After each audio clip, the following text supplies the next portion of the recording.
Hey all, Mark Davis, Local 46.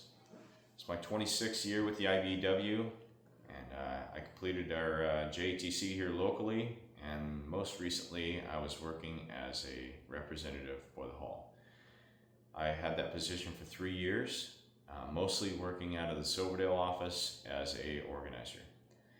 I want to talk about my departure from the hall. I've had a lot of questions. People asked online. People was flooded with phone calls and support, which is just immensely flattering. But I'll just give you the story here and tell you how some of this goes.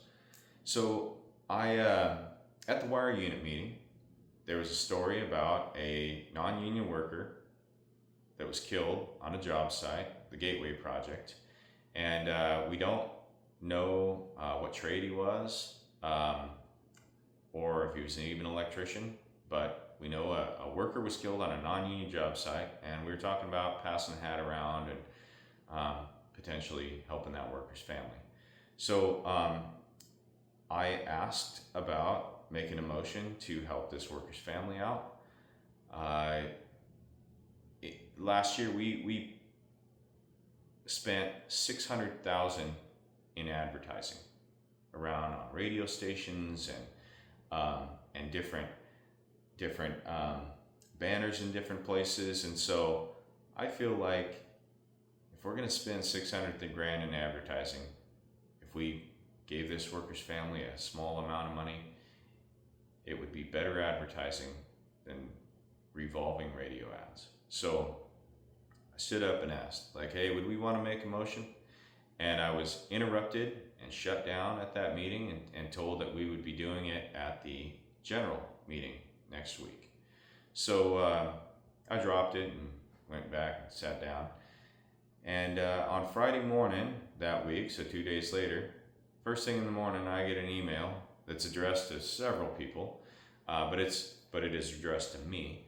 And that email is urgent. It has mandatory read receipts. And it's 3 paragraphs long telling me to stay out of it, that we have already provided funds to this worker's family, and we're going to provide more funds to this worker's family, and that I need to stay out of it, and that I need to respond that I understand. If I have any questions, I can ask. So I immediately just said, yeah, I understand. But then, like 10 minutes later, I had some questions. So I sat down and wrote an email to Sean. I said, hey, Sean, got some questions about this whole situation. What trade was this worker that was killed? Was this worker in a union? And if so, what union? What was the mechanism that provided these funds to this worker's family? And why is this email written this way, telling me to stay out of it? Doesn't make any sense. We can make motions at the wire unit meeting. And that series of questions was met with bullying from Sean all day long. And I'll share the email chain with anybody who's interested. I actually shared it with some of the staff during the day so that they could see what was happening and what happens when you ask Sean a question that he doesn't want to answer. I was bullied all day long, and I don't do well with the bullying, and I didn't take it. And I knew it was going to cost me my job, and it did. Cost me my job. On Monday, 8 a.m., I was laid off. So after I was laid off, I asked for the vacation pay and sick pay that is part of the representative's contract. It's in our policy, and it's in the bylaws over how we'll be paid. So a week after I left working there, I hadn't been paid yet. So I asked about it. I received no response from Sean. Payroll told me that they were waiting on approval from Sean. So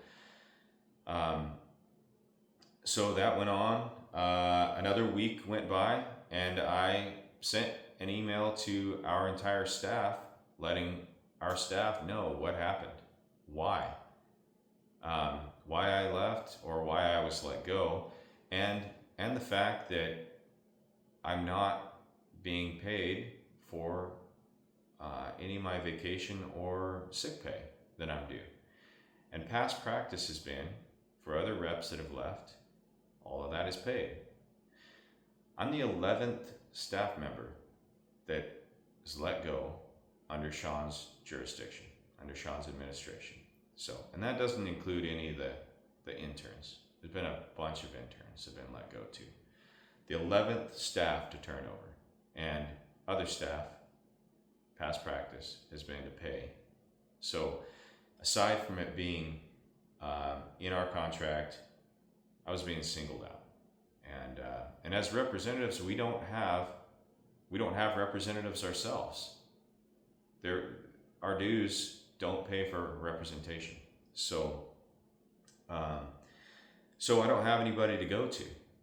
I did file with L&I because it's a wage issue, and so L&I is going to follow up.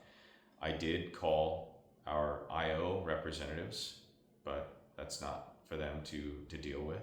And so as of now, I haven't been paid 3 weeks later. I did, however, after emailing our entire staff, I emailed from a new email that I'd made up so that it wouldn't impact my ability to contact the local through the same email that I've been using for 26 and a half years now. I made up one so that I could email staff and let them know what's going on.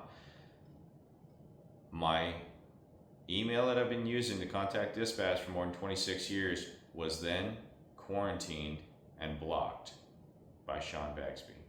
My ability to take a call was impacted by Sean blocking my email and my ability to electronically contact the local.